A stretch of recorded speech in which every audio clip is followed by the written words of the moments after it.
Hello everyone, आज चाहिँ मैले पनिरको मोमोको रेसिपी लिएर आएको छु।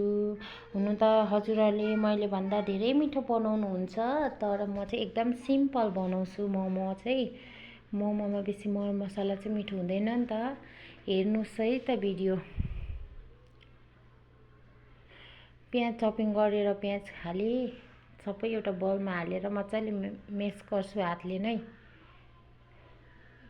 किनभने मोमोको किमा चाहिँ हातले जति मजाले मुस्यो नि त्यति टेस्टी हुन्छ नि त।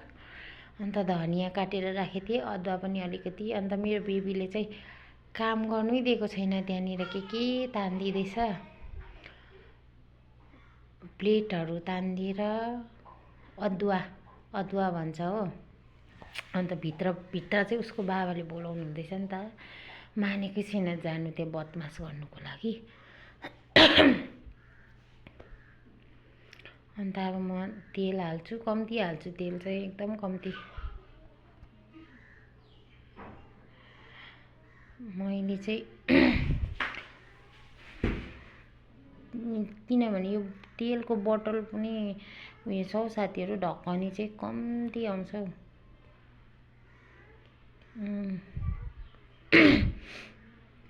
अघि तेल अलिक कम्ती भयो कि, अन्त फेरि हालेर चाहिँ मजाले हातले मुस्दैछु।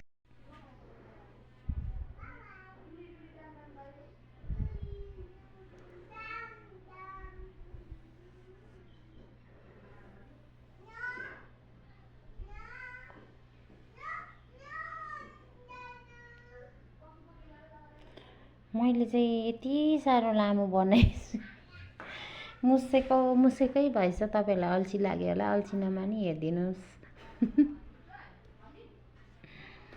अन्त मुसिसकेर रेडी भयो। अब चाहिँ म मैदालाई अगाडिबाट नै गुनेर राखेको थिएँ नि त। त्यहाँबाट मैले मेरो हस्बेन्डलाई चाहिँ भन्दै थिएँ, मलाई रोटी बेलिदिनु नि, रोटी बेलिदिनु नि। एकछिन जहिले पनि उसले चाहिँ त्यस्तै गर्छ कि, एकछिन भन्छ कि। मेरो पालि रिस उठेर डल्लो बनाउनु थालेँ। डल्लो बनाउँदै थिएँ। त्यहाँबाट सबै डल्लो बनाइसकेर चाहिँ बोलाएँ नि त। अब चाहिँ बेलिदिनु है भनेर। त्यहाँबाट अब चाहिँ आउनुभएछ, अन्त बेलिदिनु हुँदैछ। अन्त म चाहिँ भिडियो अब रेकर्ड हुँदैछ कि छैन भनेर तन्किँदै हेर्दैछु। अन्त यो डल्लो चाहिँ के हो भन्दैछु मैले, बिचमा चाहिँ के हो भन्दैछु।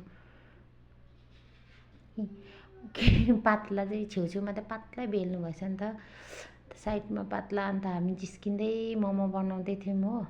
त्यहाँबाट चाहिँ एकछिनमा